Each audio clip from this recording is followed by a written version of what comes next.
are Jim Ruby, Executive Officer, Joe Gerardin, Paralegal, and Ryan Shellhouse from the Attorney General's Office. So what we'll do first is we have, it's slightly different from I think what we may have been on the agenda yesterday, but we're moving up the Contour Coal West docket 18-4803, and we have, do we have any, Mr. Castee, do we have anything we need to do with that? Any update? What would you like to have us do as the council? Thank you. I think that the stipulated motion to dismiss that was filed and signed by all the parties is fairly self-explanatory. This matter is ripe for dismissal at this point. All of the parties have signed off on the dismissal motion. The mines have been sold to another entity who will shortly be filing their own permit transfer application. Permit transfer applications that were before you and that you heard in a tested case hearing in May have been withdrawn. Both Ventura and Black Jewel LLC have consented to the withdrawal, and therefore the proceedings before you are now moot and ripe for dismissal. So I think it's fairly ministerial what we're hoping to accomplish here today. Right, thank you. And I do have here a draft of the order for the council to think about and hopefully act on. It's quite short. Order of dismissal with prejudice. This matter having come before the council upon the parties' stipulated motion to dismiss, which we hopefully you have on your docket and you'll be able to read it. And the council having reviewed the motion and being otherwise fully advised in the premises, it is hereby ordered that the stay entered on July 10, 2019 is lifted. It is further ordered that the Powder River Basin Resource Council's amended objections and petition for hearing have been rendered moot by the withdrawal of the permit transfer applications at issue in these proceedings. And therefore, this matter is dismissed with prejudice. Each party shall bear its own costs and attorney fees. So that's the proposed order in regards to that. Mr. Cora. I'd move, you need a motion? Yes, please. I'd move that the council approve this order. Is there a second? Second. Thank you. Megan Lawley has joined us as well. And so, council members, any discussion, any comments? None. All right, so this, we'd probably need a roll call vote. Is that correct, Jim? Thank you. And just, when you start to call the ones on the phone, just give them a second. Okay. Process through. Okay. So we will now vote on the motion. I'll start with the people who are joining us by phone. Councilmember Lenz, how do you vote? Aye. Thank you. Councilmember True? Aye. Councilmember Balmer? Aye. Councilmember Radakovich? Aye. Councilmember Lawley? Aye. Councilmember Cora? Aye. I vote aye as well. So the order has been approved, and that docket is done. Okay. Next, do I have a motion to approve the minutes from August 14th, 2019? So moved. Second? Second. Thank you. Any corrections, comments on those minutes? Hearing none, this does not require a roll call vote, so all those in favor signify by saying aye. Aye. Aye. Any opposed, nay? Thank you. The minutes are approved. Do I have a motion to approve the order of dismissal in docket 102802?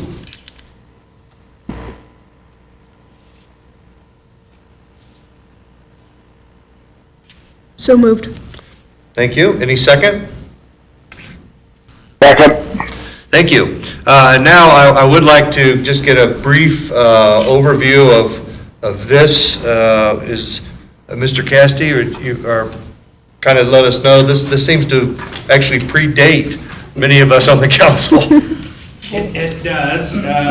This case took quite a while to get resolved, but at the conclusion of the proceedings in the 10th Circuit and the action by the EPA approving the state implementation plan as it relates to Basin Electric, Mr. Day and I conferred and believe that we owe you a motion to formally dismiss the matter. As you can see from the motion, this was conditionally dismissed quite some time ago, and the condition ultimately has been fulfilled, although it took a long and winding road to get there. And so just to dot our i's and cross our t's, we filed the joint motion to dismiss the case fully and finally. All right, thank you. Any questions from council members?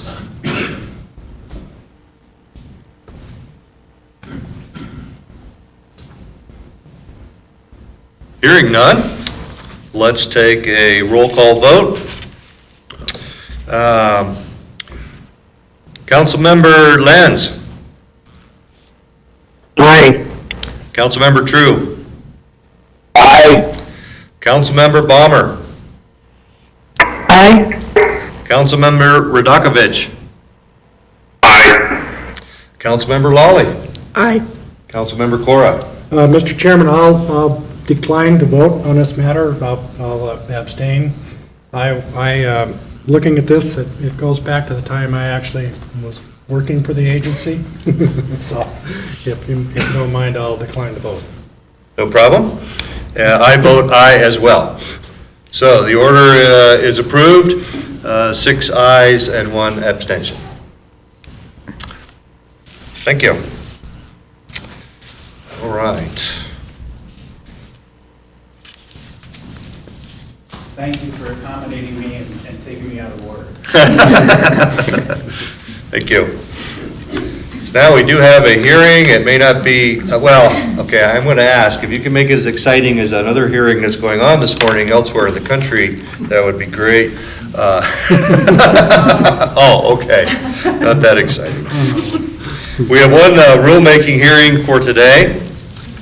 It is a water quality rule package, docket 19-3101. Present today from the council are John Cora, Steve Lenz, Shane True, Deb Balmer, Megan Lawley, J.D. Radakovich, and myself. Also present are Jim Ruby, Executive Officer, Joe Gerardin, Paralegal, and Ryan Shellhouse from the Attorney General's Office. The DEQ has come forward, thank you, and I will now open the hearing in docket 19-3101, and if you could introduce yourself, please, and then the floor is yours. My name is Lily Barkow. I'm the Groundwater Section Manager of the Water Quality Division at the Department of Environmental Quality. The WDEQ Water Quality Division is presenting to you today revisions to Chapter 24 of our Water Quality Rules and Regulations for Class 6 injection wells and facilities under the Underground Injection Program for approval. The WDEQ last presented Chapter 24 to the EQC at the June 15, 2016 public hearing. EQC adopted Chapter 24 and Governor Meade signed the rule into effect on July 25, 2016. After the rule went into effect, the DEQ began preparation of the Class 6 primacy application in 2017. The primacy application consists of the program materials, including an updated UIC program description, memorandum of agreement, and Class 6 application, which would be submitted with the 2016 rule. On January 31st, 2018, Governor Meade submitted to the U.S. EPA Regional Administrator the Wyoming Underground Injection Control Program application for Class 6 primacy and responsibility. The U.S. EPA Region 8 reviewed the program materials and conducted an analysis of the July 25th, 2016 amendments to Water Quality Rules and Regulations, Chapter 24, in comparison to the required elements of the Code of Federal Regulations and noted deficiencies in Chapter 24. DEQ discussed those deficiencies with US EPA since 2018 and prepared draft revisions to address those deficiencies. Once the deficiencies are addressed, the US EPA Region 8 will submit the primacy application package to US EPA headquarters to begin the primacy process, which includes public notice in the Code of Federal Regulations, addressing any comments, and finally, issuance of primacy to the state of Wyoming in the Code of Federal Regulations. The DEQ presented the proposed revisions to the Water and Waste Advisory Board for Chapter 24 at the June 25th, 2018 meeting, and the Water Waste Advisory Board recommended approval of Chapter 24 at that meeting. This brief history brings us to today before the EQC, where we are requesting that the EQC adopt the rule and statement of principal reasons as identified in the November 15th revision with amendments. Thank you. Thank you. Any questions from council members?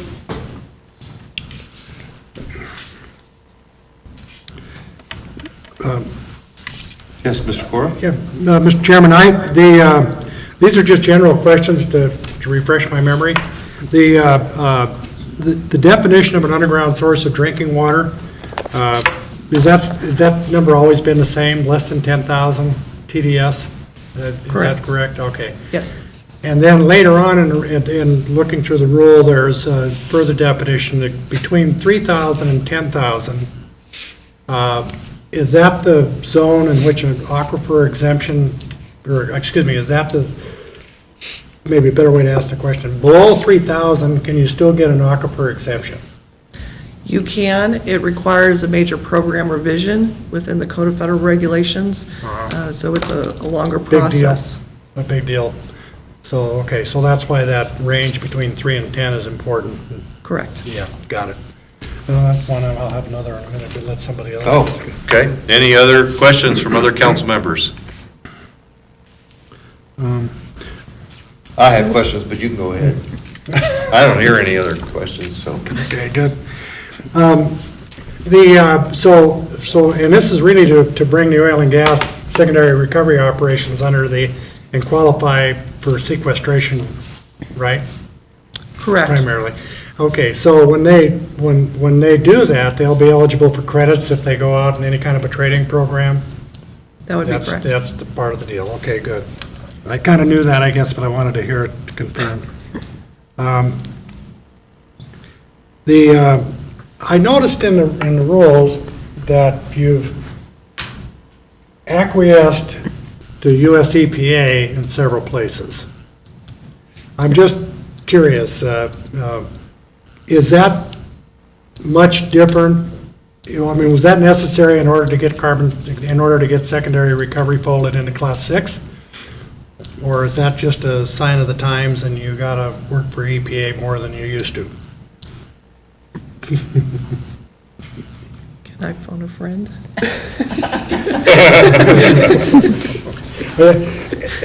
Yeah, to be a little more succinct, I see in there extra language saying that you got to get agreement from Region 8 in a couple of areas. I can try, if I could get to the rules and find it specifically, I'd give you the line. In fact, page 2446, there is one, which is when I first, and then page 24-54. Okay, I'm trying to get mine. Yeah, okay. There's a hard copy and there's a hard copy. Hey, thank you. So on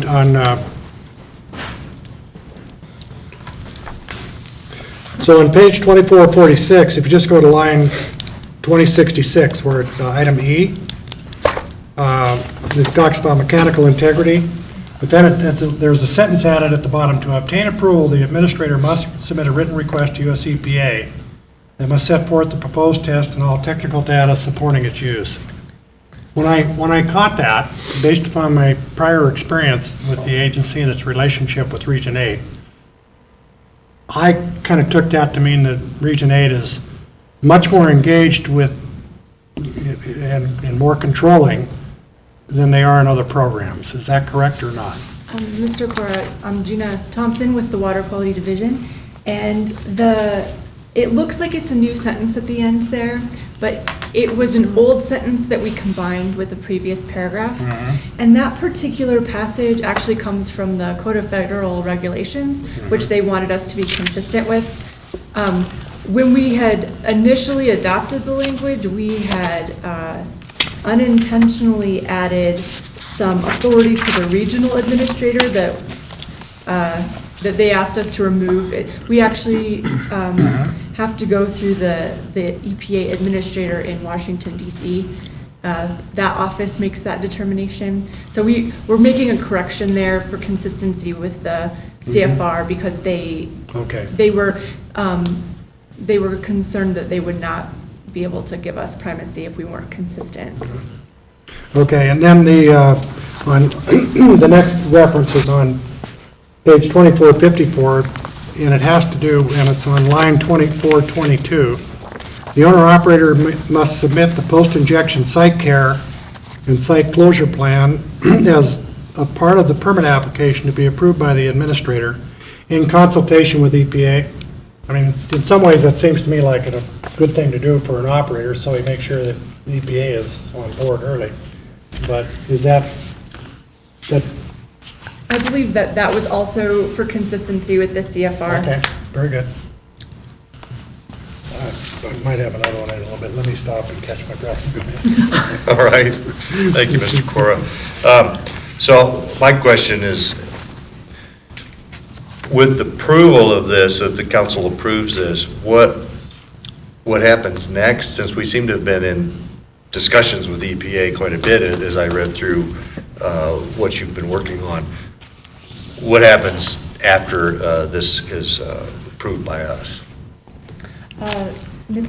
Dr. Bagley, what we will do is we will follow the rest of the state rulemaking process once Governor Gordon, I'm still used to saying the old governor's name, I apologize. Once Governor Gordon signs that into effect, we will seek additional correspondence from his office to EPA, and we will submit an amended application to EPA. The regional office will review the materials. We have asked them to review our other package materials concurrently with this rulemaking hearing. Once they have determined that the package is complete, then they send it off to the Washington, D.C. office, and then the final determination comes from that office. There are some additional federal steps, as Lily mentioned. It will be noticed in the Federal Register. There will be an additional comment period that EPA will be in charge of. So we still have a little bit of time. But if you wanted more detail, Lily's more familiar with the details of the approval process at the federal level. No, that was very helpful. I just wanted to confirm that this is, in a way, I think, the starting point. But because you've been working with EPA and hopefully have already addressed their concerns, that process, once it leaves the state of Wyoming, moves into the federal bureaucracy, should, however long it takes, but it should occur without any real issues, is kind of what I'm hoping, right? I imagine that's what you're hoping too. That's correct. Okay, so unless something comes up throughout that process and then it comes back. Mr. Chairman, Kevin Frederick, Water Quality Administrator. In our conversations with EPA, Lily has pressed very hard to encourage them to review the materials and make a decision as soon as possible. And initially, we had hoped that we would be able to actually get that primacy process completed by May of next year. Despite the hard work that Lily has done in trying to encourage the process to be expedited a little bit more, it looks like EPA is firm on holding to a target date of roughly November of next year as a final decision date on the application package. Nonetheless, they've committed to work with us to try and negotiate what might be an acceptable time frame for getting all of the necessary boxes checked off, so there's a possibility we can get primacy before then. Nevertheless, we anticipate that we'll be the second state to obtain primacy for Class 6 wells, the first being North Dakota. And there are roughly, I believe, 4 other states that are in the queue now for primacy applications as well. Louisiana being one of those. Texas is in the process of developing an application, and a couple others as well. So I think we're positioned very nicely to get authorization for the program next year, and we're looking forward to it. Thank you. So at this point, people who need these wells are having to go directly to the EPA? Is that correct? Mr. Chairman, that's correct, until such time as we do have the primacy to implement the program. Applicants would have to obtain that permit from EPA. Our rules actually require a permit as well, regardless if it's been approved by EPA or not at this time. It's a state requirement, but our rules are essentially consistent with the federal rules, so there shouldn't be any obstacles to getting a permit. The first permit application we anticipate would likely come from the University of Wyoming with respect to a carbon-safe project that they're working on up in the Gillette area. I believe they anticipate beginning looking towards trying to develop permit applications later next year. So hopefully we'll be positioned when they're ready to move forward with an application. Hopefully we'll be positioned to be the permitting agency and not EPA. Thank you. Mr. Cora, more questions? Yep, just one last question. On the financial assurance, you know, the framework that you had set up previously for your Class 6 rules,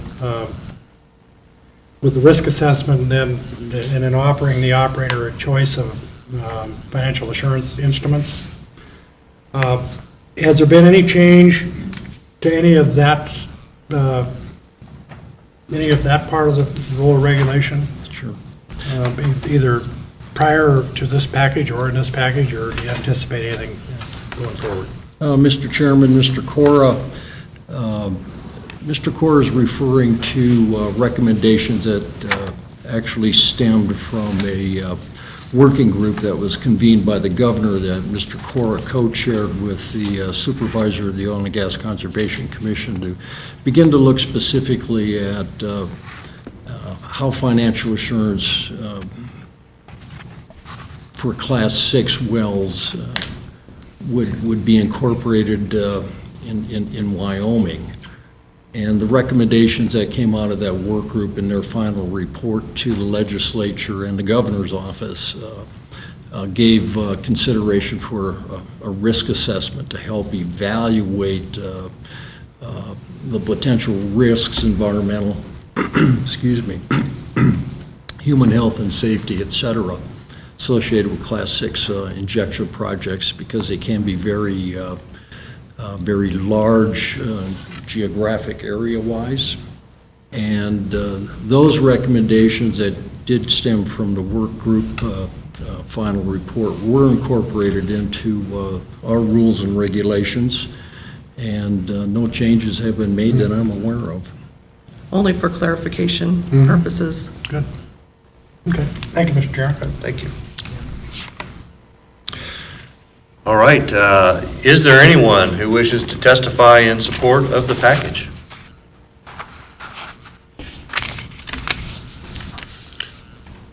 Seeing nobody jump up, rush to the front. Is there anyone who wishes to testify in opposition of the package?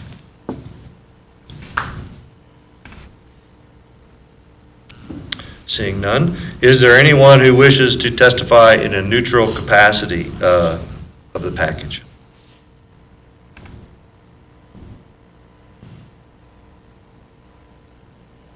Are there any other questions from council members?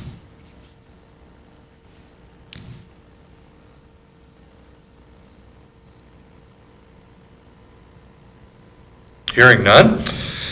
That concludes the public hearing in docket 19-3101. Does anyone from the council have any comments? Mr. Chairman, Yes. my impression is, Mr. Chairman, my only comment is that, is a favorable impression I'm getting that the Oil and Gas Commission and that industry is, and DEQ have found a way to bring secondary recovery operations under the fold of this particular permitting system. And which is good for a lot of reasons. But I get the very real sense that a fair amount of work was put in by staff at both agencies to actually get to this point today. I find that to be significant, and so my compliments to the Water Quality Division. Great. Thank you, Mr. Cora. Do I have a motion to approve the rule package and the statement of principal reasons for docket 19-3101? So moved. This is Bill Ballmer, so moved. All right. Do I have a second? I'll second. If you'll take Thank her you. first. So the motion by Councilmember Balmer and the second by Councilmember Lally. Any further discussion on the motion?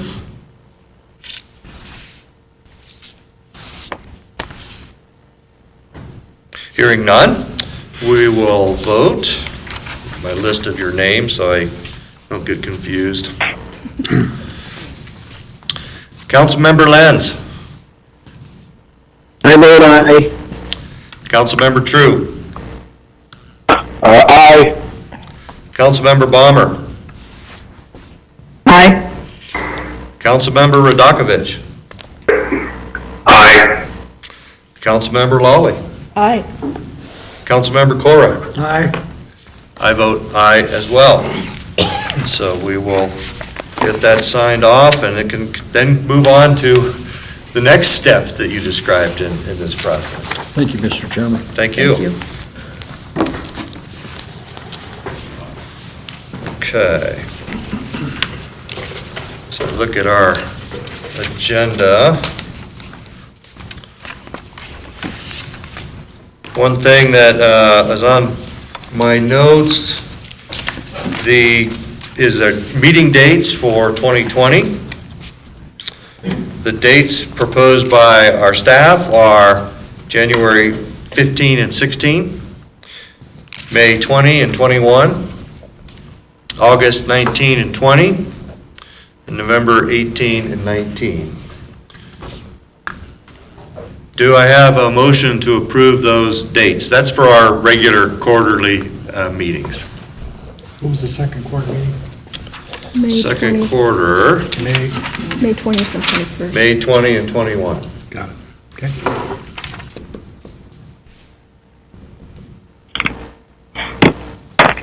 The November dates are right during the governor's forum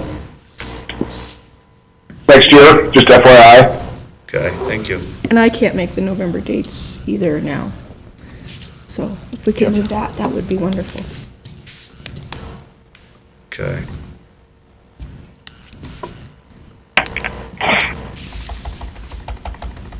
So November appears to be a conflict. Do we have an alternative? December 2nd, 3rd? That works fine. How does December 2nd and 3rd look? I think I'm okay, December 2nd, 3rd. That works for me. This is Shane True. Sad we know how far, what we're doing in December of next year. Yeah, it's hard for me to tell. I kind of think it's probably not a good week for me, but I would go along with, if everybody else likes that week, I'll put it on my calendar too. All right.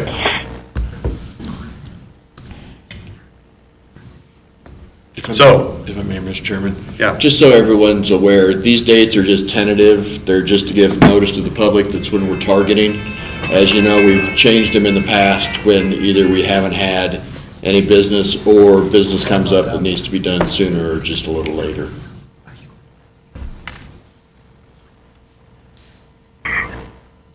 I'm not hearing any absolutely cannot make it's on December 2nd and 3rd. I'm hearing some, it's so far out. And as you know, we have had council members join us from their phones sitting on a beach. So if you are on vacation, then you can still join us. So. You read my mind. No names, I'm not mentioning any names of those council members. Is that with a margarita in their hand too, or? Maybe. Yes? So do I have a motion now to approve the dates with December 2nd and 3rd as the fourth quarter instead of what I previously mentioned? That's fine. Dr. Bagley, this is Steve. I make that motion. Thank you. Second? Second. Thank you. JD. So I believe we can take a voice vote on this, right? All in favor signify by saying aye. Aye. Aye. Any opposed, nay? All right, motion carries. Thank you. Let's see, some other things that we've been working on. The memorandum of understanding between Environmental Quality Council and the State of Wyoming Administration and Information. So.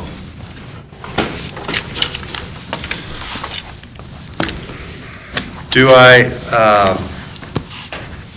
well, before I ask for a motion, let's just kind of fill folks in on this. So if you recall, the legislation that changed the Environmental Quality Act last spring and allows us to now have a memorandum of understanding with the Department of Administration and Information, and they would provide basically our administrative support, which in the past has not been formally recognized, but had been provided by the Department of Environmental Quality. So now it's nice that it's formally recognized. So over the intervening months, we've had drafts of the MOU and gone back and forth, and finally, I had an opportunity to meet with Director Bach and her team in August, and we received a final draft, and actually now I have a draft that's actually been signed by lawyers, so it must be by Assistant Attorney General that represents the Department of Administration and Information, and by our own Ryan Shellhouse. So the lawyers are in agreement with it. And so this just describes nicely how we will interact with that department. But we have to approve it, and then I will be able to sign on behalf of the council once it's been approved. So, and I see a representative from A&I. Any comments you'd like to share on this? Thank you, Chairman Bagley, and members of the EQC. I think it looks great. I think the attorneys have done a nice job. I think that we worked together well through the process. The only question that is not answered that I neglected to mention back in August was simply contact information. So I'm assuming the majority of what we would contact would be with Mr. Ruby, but we probably need a contact person for the board as well. And I'm assuming that would be the chairman, because the chairman changes, but I wanted to make sure that was correct. I believe that would be the correct approach. So the executive officer, in this case, Mr. Ruby, and then the chair of the council. That was the only question. Great, thank you. Do I have a motion to approve the memorandum of understanding between the EQC and the Department of Administration and Information? So move. Thank you. Second? Second. Thank you. Any Comments, discussion? Thank you, guys, for all your hard work. And I know it was a hard slog, but I'm glad we got this all hammered out. Thank you. Former Chair Lawley, who started the process. This, for other council members, this started when Megan was chair. We had a different director of administration and information, and with all that transition, I think it's come together well, and certainly appreciate departments, administration, information's working with them and their input on this as well, and everybody on the council's input. Ask who seconded that. I couldn't tell if it was JD or Shane. Oh, who seconded it? Was it, we couldn't tell if it was JD or Shane. It was JD. Thank you. All, the microphones, you all look the same, so. Dr. Bagley, this is Steve. I have a question. Yes. I printed out my end so that I have it in front of me, but on attachment A under I'm sorry, accounting Steve, responsibilities. we can't hear you. Okay, let me try again. Is this any better? Yes. On attachment A, under accounting responsibilities, there in section 2, line K, there's a wordage that says perform all budget duties, including reversions. And I was curious if it was meant to be reversions or revisions, and did it matter? That's my question. Thank you. And I believe the answer to that is indeed reversions, because we have, the councils run very efficiently, and we have often provided reverted money back at the end of the biennium. Okay, perfect. Thank you. Any other questions or comments?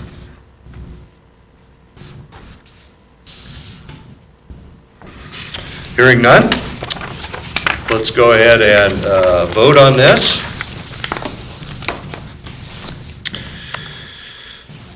Let's see, let's mix it up a little bit.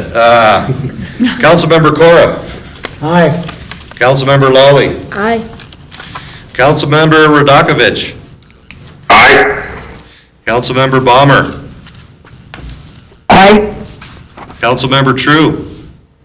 Aye. Councilmember Lenz. Aye. I vote aye as well. So that is approved, and I will sign that. Thank you very much. Director Bach. Thank you. Yes, it took me a while to, I'm not good with I know. names. Thank you. I'll sign it right now. You're here, we can sign it, and it'll all be taken care of.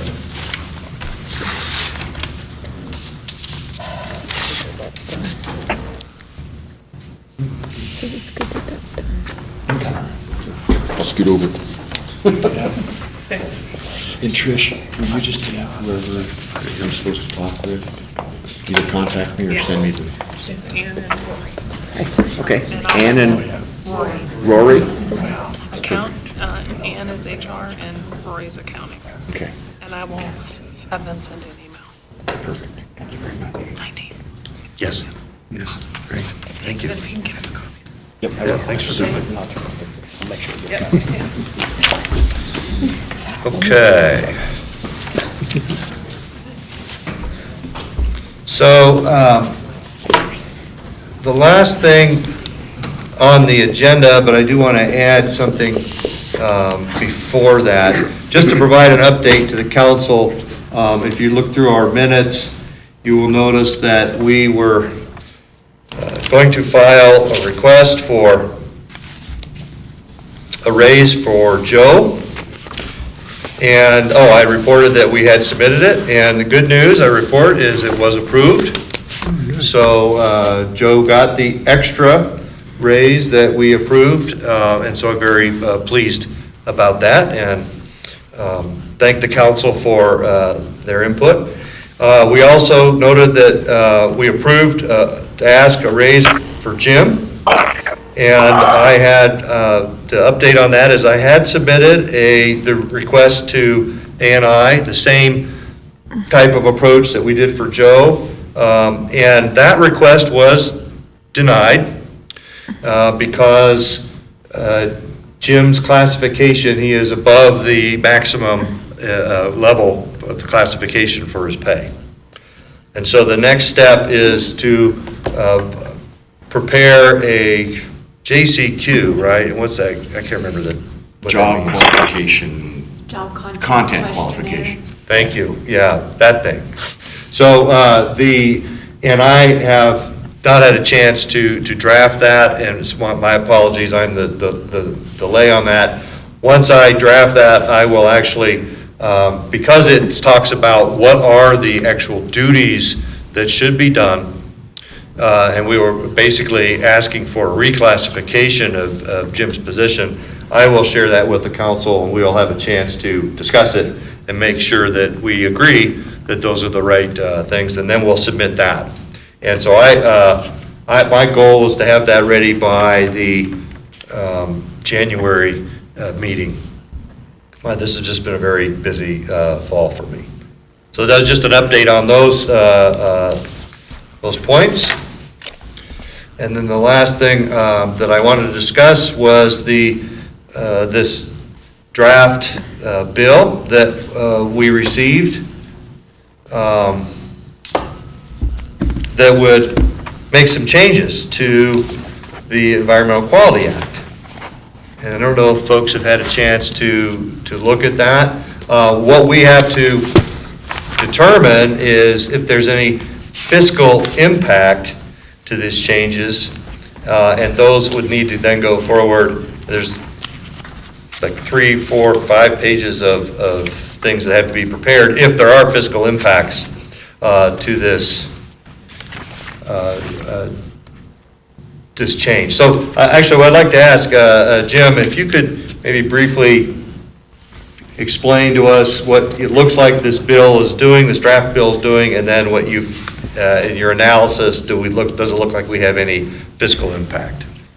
So from my review with regards to the request that we have to fulfill, I don't see any fiscal, it asks for two things, fiscal and administrative impacts, whether they be increases or decreases. Based on this bill, the way it's written currently, there's neither. We won't see an increase in need for money or a decrease. We won't see a change with regards to how many administrative hours it takes to handle a case.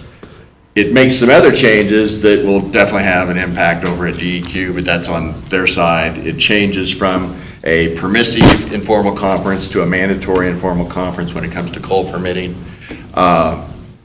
And the one thing it does do that changes how we'll handle cases is it does get rid of the 20-day time frame to hold hearings on mine permitting.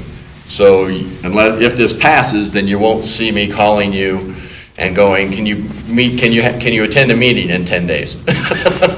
And so if that passes, that'll change.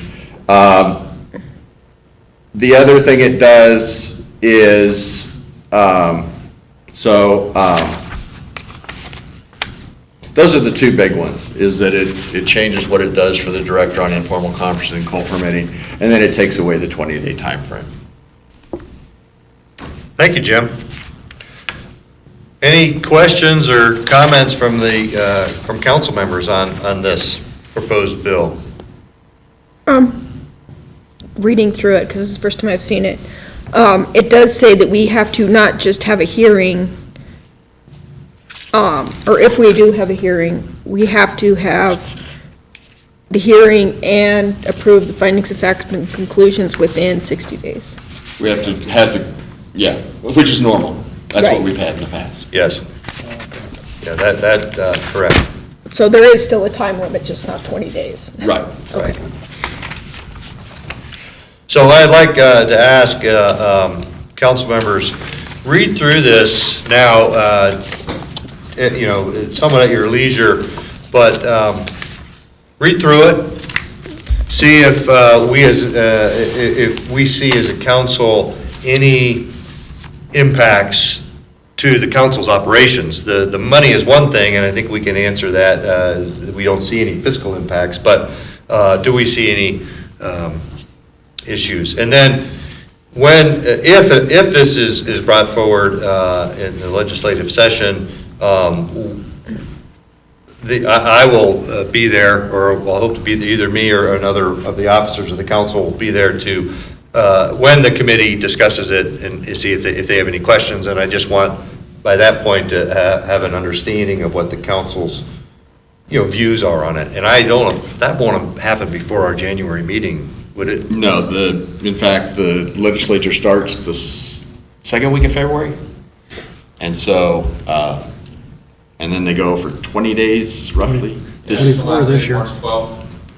So, All right, good. So by our January meeting, take a look through it, so that if I'm, whoever is representing the council, but I hope to be there, if it comes to a committee meeting, and the legislature asks how the council feels about it, I'll be able to appropriately provide our input. Upon my first reading, I actually thought it looked like pretty good, but, let's take our time and go through it. Does solve that issue that we've struggled with for the past 2 years. Yes, it actually seems to line quite nicely with a recent court judgment on our ruling, and had this been written this way, I think we might have been in a different situation in that case. So with respect to that, as I think you all know, the district court, I don't have that hearing with me. Oh yeah, I do. I have some of it.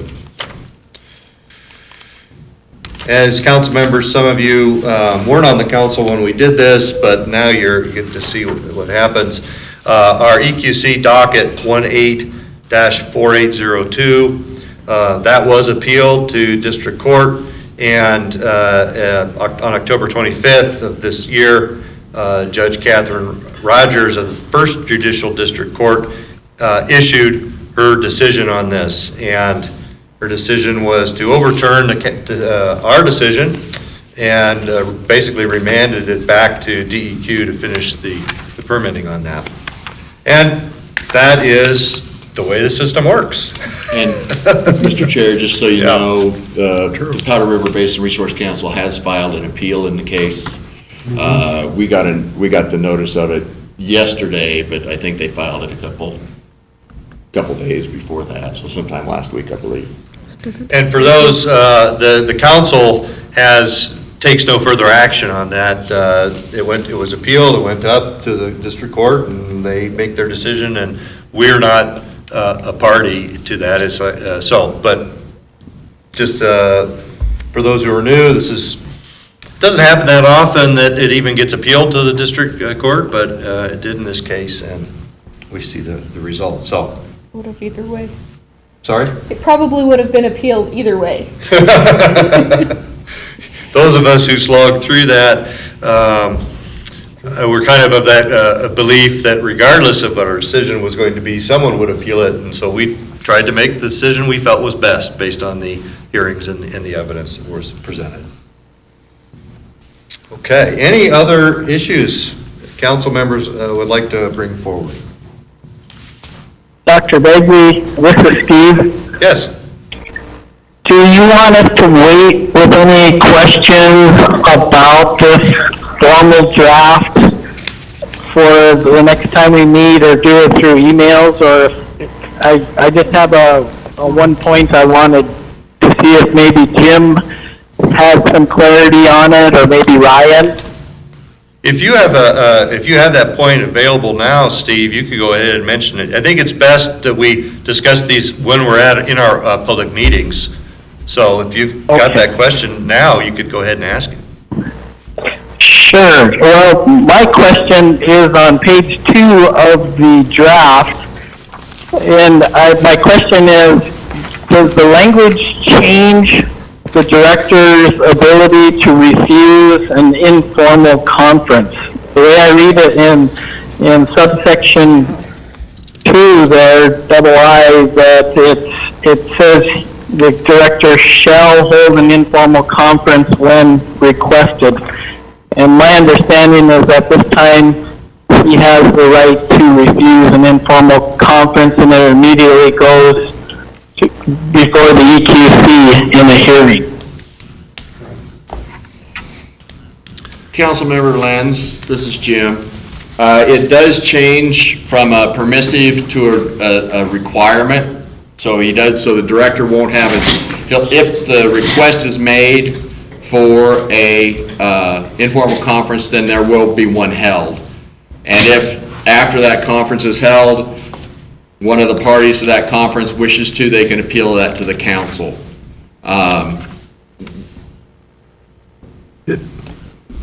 Yes, Mr. Cora. Yeah, Mr. Chairman, I would add that it also makes the informal conference more formal. Because it does have a public notice requirement in it that. They've had that. Right? They've had that. They have had it, but I mean, going back a number of years, they didn't. Right.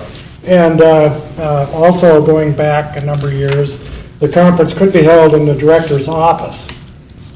So this thing has, through this legislation, or according to Jim, some previous piece, has moved it from the way it had been interpreted for many, many years to something that it's informal now is maybe not entirely an accurate descriptor, but it does require the director to go to the area, and he's got to do it quickly, which is probably a good thing.